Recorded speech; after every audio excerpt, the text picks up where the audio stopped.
O governo tenta assumir a presidência e a relatoria da comissão. Os senadores Renan Calheiros, Randolph Rodrigues e Omar Aziz, além do deputado André Janones, estão entre os possíveis indicados. Pela oposição, o PL deve indicar os deputados Alexandre Ramagem, ex-diretor-geral da Agência Brasileira de Inteligência, ABIN, e André Fernandes, o autor do pedido de criação da comissão mista. O deputado Lindbergh Farias, vice-líder do governo no Congresso, disse que pretende acionar a Justiça para impedir a participação de Fernandes na comissão. Ele é investigado, ele pode ser condenado. Ou seja, ele participar da investigação é para atrapalhar a investigação. Os partidos só começam a discutir as indicações a partir da próxima quarta-feira, dia marcado para a leitura do requerimento no plenário. Fabi. Olha, é tão confusa essa parte judicial, como o Silvio acabou de mencionar, que também junta nessa segunda parte aí de quem será, né, o presidente, o relator, e essa acusação do Lindbergh.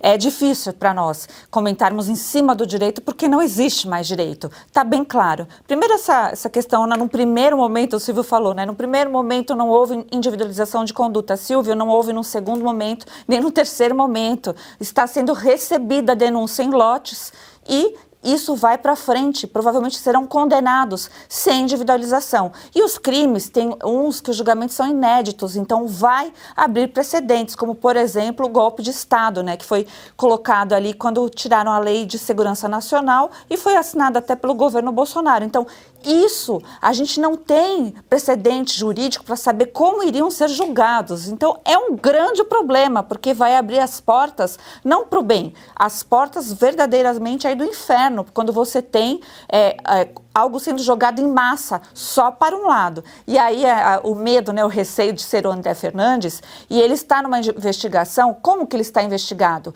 Porque ninguém sabe, não é claro. O Alexandre de Moraes, ele falou o nome de 9 ou 10 deputados, mais 2 filhos do presidente, o Flávio e o Eduardo Bolsonaro, quando ele foi proferir o voto dele no primeiro lote ali.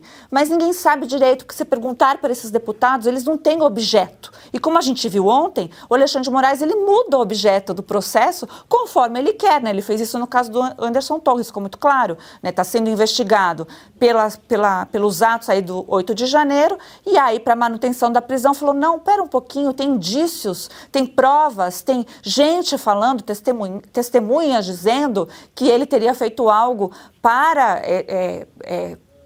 não permitir, né, a votação junto com a Polícia Rodoviária Federal, coisas soltas, pontas soltas, mas nada de concreto. Não é assim que funciona uma investigação, não é assim que faz o obedecimento de algo da PGR. Por exemplo, a PGR pediu para soltar o Anderson Torres e o Alexandre de Moraes ignorou, dando outra resposta. Então, não é nada mais jurídico, é meramente político. Então, politicamente, os deputados da base do presidente Bolsonaro têm que gritar. E eu fiquei sabendo de notícia de bastidor que o senador que está lá, né, provavelmente do lado aí do Bolsonaro, que vai fazer voz e realmente esse tem experiência, é Magno Malta. Então preparem, senhores, porque nós teremos um bom teatro, mas agora, não como foi no circo da CPI do Covid, né? A gente vai ter aí pelo menos vozes que vão dizer o que grande parte dos brasileiros pensam, que o Brasil mira aí em algo que não dá mais para aguentar, que essa justiça que não traz segurança, e dá nisso, porque se a justiça fosse boa, não precisaria nem mesmo de CPMI. Vamos simplificar as coisas. Todas essas decisões, todas as condenações, todos os atos, todas as atitudes, as decisões tomadas pelo ministro Alexandre de Moraes serão anuladas. Todas as decisões. Mais anos, mais dia, menos dia, né? Isso não importa. O tempo histórico é curto. É muito na nossa vida. É claro que suportar isso aí é uma coisa dificílima. Temos de combater o tempo todo. Mas o tempo histórico é curto. Daqui, olha, 5 anos não tem mais nada disso. Ninguém condenado. Porque, meu Deus do céu, tiraram o Lula da cadeia alegando a suspeição do ex-juiz Sérgio Moro. Aquela troca de mensagens entre Sérgio Moro e os procuradores, aos meus olhos, mostra com total nitidez um grupo de homens da lei ansiosos por prender uma quadrilha, né, que agia deixando rastros infinitos, né, cheio de provas. Só agora a gente vê um inquérito aberto por conta própria, o juiz, por quem também é a vítima. O Ministério Público fazendo um papel de sabujo, agora, né, já denunciando quem já está preso. Quem já está preso. Porque, de novo, foi atropelado o sistema acusatório brasileiro. Um inquérito só pode ser... ele é desencadeado pelo Ministério Público, está aqui a Fabi para me corrigir se eu errar, ou pela polícia, em alguns casos, Polícia Federal. Só. O Supremo pode abrir inquérito se ocorrer algum crime nas dependências do Supremo. Não adianta essa ginástica semântica que eles fazem, porque na dependência é dependência. É isso aqui, ó. Aqui são as dependências da Revista Oeste. Fora daqui é outro lugar. Não, inventa-se o crime em qualquer lugar do mundo acontece nas dependências do Supremo. A prisão em flagrante perpétuo. Se tem um vídeo que pode servir como prova de acusação, você pode ser preso imediatamente por causa disso aí. A Constituição é estuprada diariamente. Não vai valer nada disso. Existe um homem indultado pelo presidente da República na cadeia, ex-deputado. O Brasil tem presos políticos, exilados políticos. Essa multidão presa sem prova, sem julgamento, né, jogada em lotes como um gado. Isso tudo vai ser anulado. Agora vem esse pessoal falar de Sérgio Moro ou de pessoas que são acusadas, meu Deus do céu, pois se a vítima, hoje no Brasil, sendo ministro do Supremo, abre um inquérito e condena todo mundo, né, os seus carrascos, bota aspas nisso, tudo mais é permitido. E nem assim pode-se argumentar que isso que vão fazer é ilegal, ele não sabe do que é acusado. Os advogados não têm acesso aos autos. Ninguém sabe do que é acusado. Então, para com isso. Isso sim é suspeição. Isso sim é juiz vingativo. Mais que parcial. E é isso que precisa acabar. Vamos continuar falando sobre a CPMI, mas antes eu vou ler uma nota que acaba de chegar. Lindbergh, eu vou pedir para a produção, se conseguir, senão a gente mostra amanhã. O Silvio conhece, certamente vocês vão conhecer, se não viram ainda, é muito bom. Ele é tão imaginoso que ele conseguiu criar o comício sem gente em lugar movimentado. Você tem a cena dele discursando na campanha, que perdeu, evidentemente, numa campanha no Rio, então ele está numa feira, mas tem gente para todo lado e ninguém presta atenção no discurso dele. Ele está com o microfone, companheiros, tal, e fala. Isso é o Lindbergh. Isso é o Lindbergh. Né? Isso aí foi rebaixado a deputado federal, a senador, porque, como a Gleice, não foi aprovado no Senado. Então, embora o Senado aceite até como presidente o Rodrigo Pacheco, que agora diz que o governo demorou demais para aprovar olha, até para cinismo de político há um limite. Né? A gente vai mostrar o Pacheco falando exatamente isso daqui a pouquinho, mas antes tem uma nota oficial do Gonçalves Dias, que foi divulgada há pouco, e eu vou ler aqui para vocês. O comparecimento na sede da Polícia Federal é, para mim, uma grande oportunidade de esclarecer os fatos que têm sido explorados na imprensa. Confio na investigação e na justiça, que apontarão que eu não tenho qualquer responsabilidade, seja omissiva ou comissiva, nos fatos do dia 8 de janeiro. Bom, agora eu passo para você o comentário, Silvio Navarro. E olha só, viu, Cris, uma informação, você viu, eu estava até aqui com a cabeça baixa, olhando no meu celular, conversando com a nossa repórter em Brasília, com a Ruth Moraes.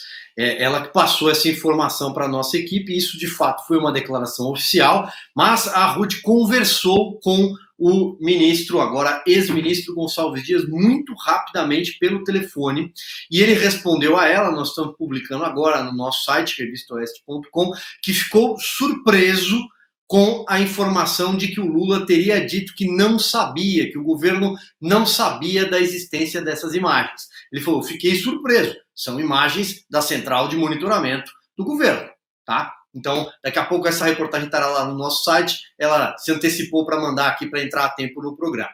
Bom, sobre a questão do Lindbergh Farias, Augusto, eu me lembro, evidentemente, de uma feira, estava solitário, sozinho, era ele um assessor de imprensa e, salvo engano, alguém parou, mas não o reconhecia. Não sabia quem ele era, mas ficou ali acompanhando ele falar, para ver se em algum momento o reconhecia.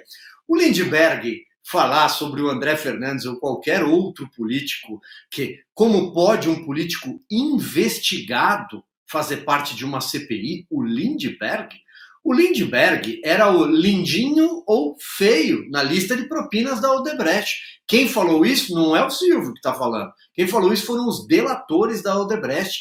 De 2008 a 2010, ele teria recebido, lavado, 4,5 milhões de reais quando operou um programa chamado Pró Moradia, na cidade de Nova Iguaçu, onde foi prefeito na Baixada Fluminense. Então, o Lindbergh falar que alguém é investigado e não pode ocupar algum cargo, poxa vida, ele só está aí no mandato com pouquíssimos votos porque as delações, na verdade, é um combo, foram anuladas pelo Supremo Tribunal Federal. Do contrário, estaria condenado e talvez até preso.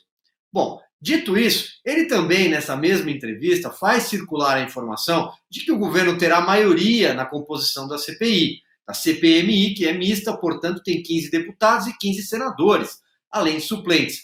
Ele diz que o governo vai controlar relatoria, presidência e vice-presidência, talvez. Aqui vai um recado ao Lindbergh. Primeiro, qualquer pessoa que olhar a composição, o número de cadeiras que os partidos têm para indicar, vai perceber que é mentira, que o governo não tem maioria. Quem tem maioria, por exemplo, no caso da Câmara, é o Arthur Lira. É aquele bloco de 173 deputados que o Arthur Lira comanda. Ele fez um bloco próprio, além de ter sido eleito com a maior votação da história da Câmara dos Deputados, mais do que o Ibsen Pinheiro em 92, Augusto, e o Ibsen era candidato único. Além de ter tido toda essa votação histórica, o Lira tem uma bancada fiel a ele de 173 deputados. O Lira, sim, vota o que ele quiser. Então, quem vai na ala da Câmara comandar a participação na CPI, majoritariamente, é o Lira. E o Lira, se aliado ao PL e a partidos de oposição, declarados de oposição, é quem tem a maioria na Câmara. No caso do Senado, pode ser até que o governo consiga alguma estridência, não só porque o Randolfo Rodrigues está lá, mas também porque tem aqueles políticos já anunciados que não têm pudor algum, não têm caráter algum para fazer qualquer tipo de serviço sujo. E nós veremos lá Renan Calheiros e Omar Aziz. Acho que aí está dito tudo, né? Completando, perfeita a exposição do Silvio, eu acrescento só o seguinte, o Arthur Lira não tem muita simpatia pela indicação já feita pela bancada governista do Renan Calheiros para participar dessa CPI. Porque eles são inimigos da política alagoana e desavenças regionais são muito mais importantes para os parlamentares, pesam muito mais do que eleições presidenciais. Eles ali, no reduto deles, é que a luta se trava. Tá o Renan, o Lira vai ajudar o Renan. Tá bom, eles acham que vão formar a trinca da CPI da Covid, né? Pois bem, lá, eles estão esquecendo que lá eles jogavam como estilingue, é sempre mais fácil. Agora são vidraça. Eles vão ver o que vai acontecer. Indiquem o Renan, acho ótima ideia. Pessoal, aproveitando que você está aí assistindo a nossa programação, eu vou falar rapidinho dessa cápsula que vai te ajudar a resolver as famosas dores nas juntas, dor no corpo, artrite, artrose, reumatismo e fibromialgia. Ora pra Nobis da Vitae Gold, não é isso, Renata? Isso mesmo, Silvio. Dor a gente não pode se acostumar. Sentiu dor, independente de idade, vai fazer um tratamento. O Ora pra Nobis da Vitae Gold tem um diferencial, ele é super concentrado, vai direto no foco da sua dor e acaba com ela muito mais rapidamente. Ou seja, se você tá aí com esses sintomas de dor no corpo, já tá com dificuldade para fazer as tarefas básicas do dia a dia, ligue 0800 291 2200. E ele é um suplemento super completo, então além de ele ajudar você com as dores, ele tem mais vitamina C que a laranja, ele tem ferro, mais ferro do que uma beterraba e um espinafre, imagina só, e mais concentração de proteína do que você imagina. Agora, tem que aproveitar uma coisa, viu, Silvio? Só para quem ligar agora tem uma promoção especial. É mesmo? É, ligou no nosso 0800 291 2200, você vai ter 70% de desconto no seu Ora Pra Nobis Vitae Gold concentrado. Comprou Ora Pra Nobis? De presente você leva o colágeno tipo 2, que vai ser uma segunda ação para suas dores, suas articulações. Então aqui é um sucesso garantido contra a dor que você vem sentindo. 0800 291 2200. Ora Pra Nobis da Vitae Gold.